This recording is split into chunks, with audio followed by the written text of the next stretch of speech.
வணக்கம். ஜவைஜக் from Jawad Vattiputhur power writer அப்படிங்கிற யூடியூப் சேனல் மூலமாக மீண்டும் சந்திக்கிறோம். மற்ற மகிழ்ச்சி. அத்தோட எங்கள் சேனலை சப்ஸ்கிரைப் பண்ணுங்க, பெல் பட்டன் அழுத்த மறந்துடாதீங்க. அத்தோட எல்லாத்துக்கும் ஷேர் பண்ணுங்க. தேர்தல் காலம், அது சட்டமன்ற தேர்தலாக இருக்கட்டும், நாடாளுமன்ற தேர்தலாகட்டும், மக்கள் ஒரு முடிவோடு தான் இருக்கிறாங்க. ஆமாம், கோடி கோடியாக சம்பாதிக்கிறாங்க. சில மக்கள் சில பேர் ஒரு கொள்கையின் வெளிப்பாடு, ஓட்டுக்கு நான் காசு வாங்க மாட்டேன் அப்படிங்கிற கான்செப்ட். சிலர் அப்படி கிடையாது, காசு கொடுத்தாதான் நான் ஓட்டு போடுவேன் அப்படிங்கிற விஷயம். சிலர் அப்படி கிடையாது, ஒரு குறிப்பிட்ட அளவுக்கு ஓட்டு போடுற ஒரு சின்னத்துக்கு போடணும்னு ஆசைப்பட்டிருப்பாங்க. கட்சிக்கு பணம் கொடுத்தோன்னே புத்தி மாறிடுவாங்க. இந்த பிடிக்கக்கூடிய விஷயங்கள்லாம் பார்க்கக்கூடிய அளவுக்கு பார்க்கக்கூடிய சமயத்துல மக்கள் இன்னும் அப்படியே இருந்து கொண்டிருக்கிறார்கள். அதாவது பணத்திற்கு ஆசைப்படுகின்றார்கள்.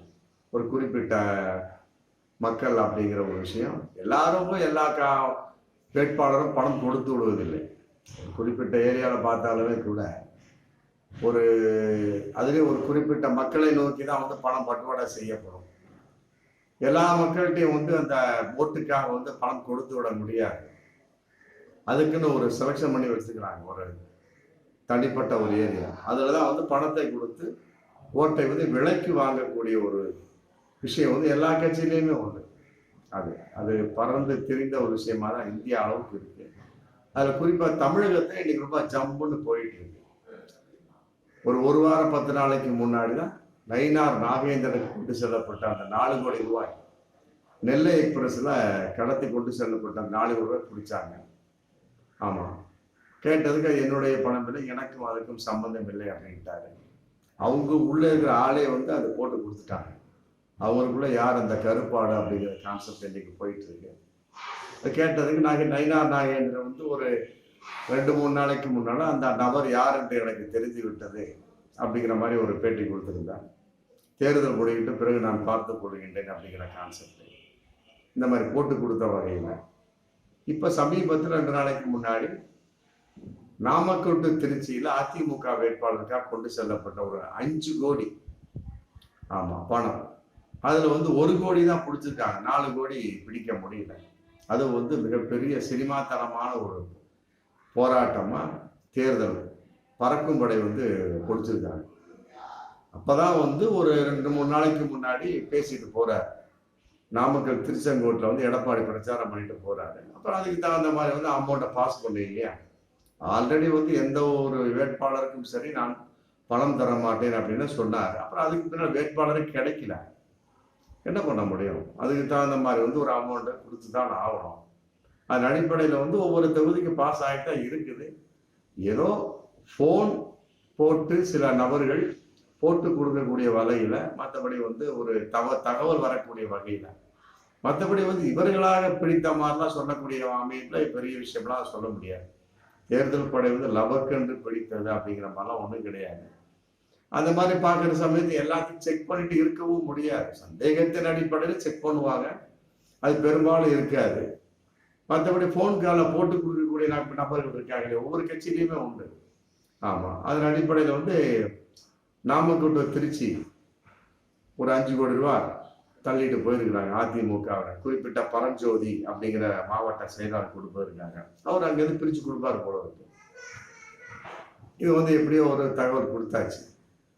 ஆமா, மர்மம் டெலிஃபோன் வந்திருக்கும். தகவல் கொடுத்த உடனே தேர்தல் படை உஷாராகி வரட்டு விரட்டிட்டு போயிருக்காங்க. உடனே அவங்க என்ன பண்ணிட்டாங்க, அதிமுக கடத்திட்டு போறவங்க அந்த 5 கோடி ரூபாய் வேறொரு காரில் மாற்றி அந்த காரில் கொண்டு போயிட்டாங்க. இந்த படத்துல பார்ப்போம் பார்த்தீங்களா, அது மாதிரி. உடனே அந்த காரையை மெயின்டைன் பண்ணிட்டாங்க, அந்த காரையை கூட துரத்திட்டு போறாங்க. அப்புறம் என்ன பண்ணிட்டாங்க, இன்னொரு காரில் மாத்துறாங்க, ஸ்கோர்பியோவில் மாத்துறாங்க. ஆமா, அப்புறம் அதுலேயும் தேர்தல் பறக்கும் படை அதையும் மெயின்டைன் பண்ணி 3 காரை ரவுண்டு கட்டி அப்படி துரத்திட்டு போற சமயத்தில் இனி சும்மா விட முடியாது. இப்படி என்ன பண்ணாங்க, 2 வீலர்ல வச்சு கடத்திடுவாங்க. அந்த பணத்தை ஜம்ப் பண்ணிடுறாங்க 2 வீலர்ல. அப்ப என்ன ஆகுது, 3 காரு ஒரு 2 வீலரை கொண்டு போறாங்க. அப்புறம் அதுக்கு ஸ்பாட்லே என்னங்கிறத பார்த்து வீட்டுக்கே போய் செக் பண்றாங்க. குறிப்பிட்ட சம்பந்தப்பட்ட ஒரு 3 பேர் அவர்கள்ட்ட விசாரணை பண்ணி பார்க்கக்கூடிய சமயத்துல கட்டாயமாக வந்து அந்த பணம் இருக்குது அப்படிங்கிறத கட்டாயம் கண்டுபிடிக்கிறாங்க. கண்டுபிடிச்ச வகையில் வந்து என்னத்த 5 கோடி தான், 1 கோடி தான் சிக்குது, 4 கோடி எங்கே அப்படிங்கிற கேள்வி இன்னைக்கு போயிட்டு இருக்கு. அந்த மாதிரி ஒரு சூழலாக வந்து இன்னைக்கு இன்றைய தேர்தல் உடைய நிலவரங்கள். அதே நேரத்தில் தேவநாதன் யாதவ் காரைக்குடி சிவகங்கை தொகுதியில் சும்மா பணத்தை பூந்து விளையாண்டுட்டு இருக்கிறாங்க. இங்கே வந்து மயிலாப்பூர் ஹிந்து சாஸ்வத நிதி லிமிடெட்ல 525 கோடி ரூபாய் இன்னும் மக்களுக்கு கொடுக்காத பணமாக, மோசம் செய்யப்பட்ட பணமாக இன்னைக்கு மக்கள் அல்லாடிட்டு இருக்கிறாங்க.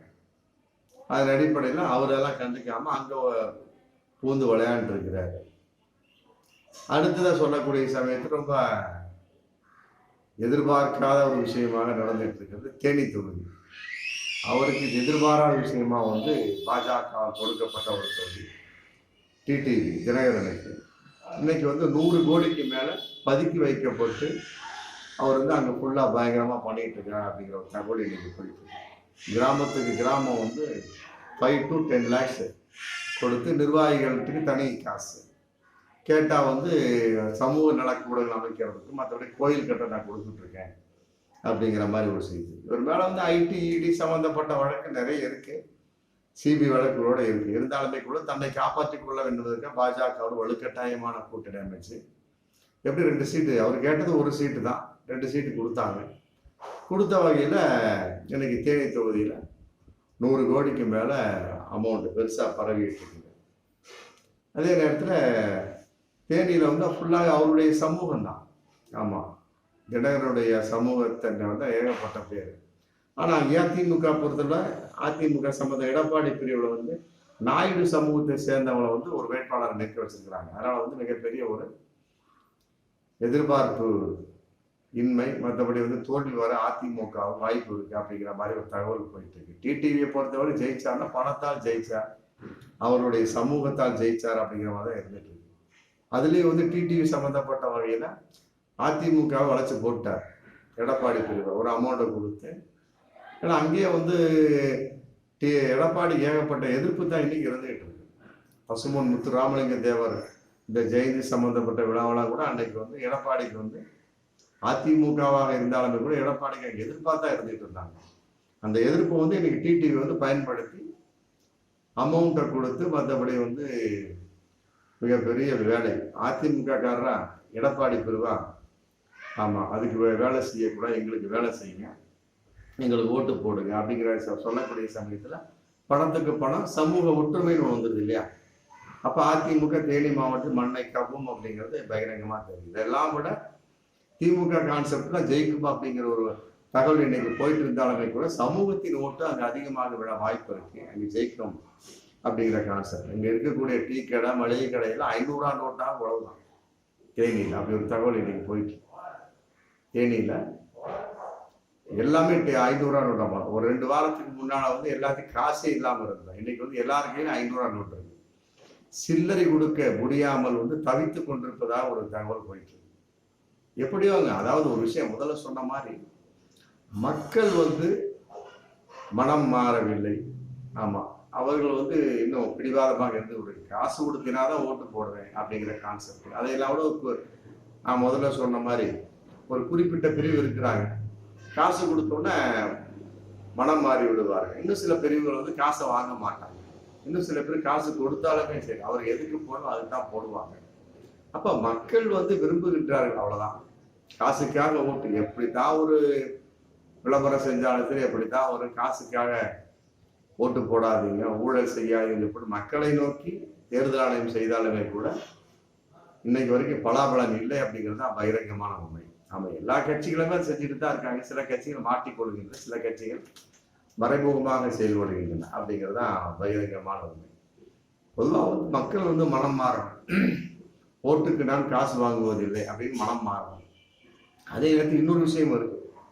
ஆமா, உங்க கட்சிக்கு தான் அந்த குறிப்பிட்ட ஏரியாவில் குறிப்பிட்ட வேட்பாளர்கள் இது வாக்காளர்கள் வந்து வாக்களிப்பாங்க. இருந்தாலும் வந்து இன்சென்டிவா வந்து கொடுக்கக்கூடிய சில கட்சிகள் இருக்கு. ஆமா, சில தொகுதிகள் இருக்குது.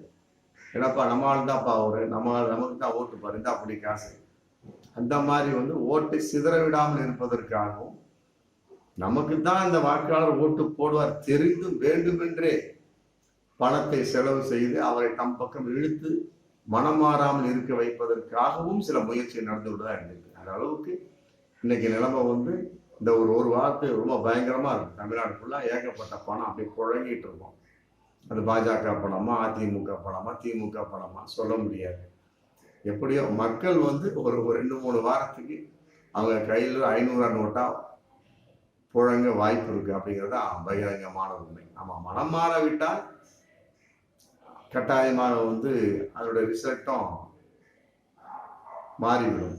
பணத்துக்காக ஓட்டு அப்படிங்கும் போதுல எப்படி வேணாலும் அந்த நிலைப்பாடு மாற வாய்ப்பு இருக்கு.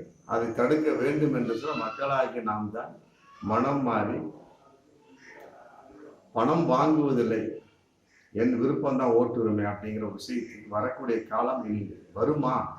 கட்டாயமாக வராது என்பதை நிதர்சன உண்மையாக நாம் பார்க்கக்கூடிய ஒரு சூழல். அப்படி இருக்கிற சமயத்துல எப்படிப்பட்ட ஆட்களாக இருந்தாலும் சரி வேட்பாளராக நிற்கக்கூடியவங்க நல்லா குளிர் காய்வார்கள் அப்படிங்கிற பகிரங்கமான உண்மை. மீண்டும் அடுத்த வீடியோ சந்திப்போம். நன்றி.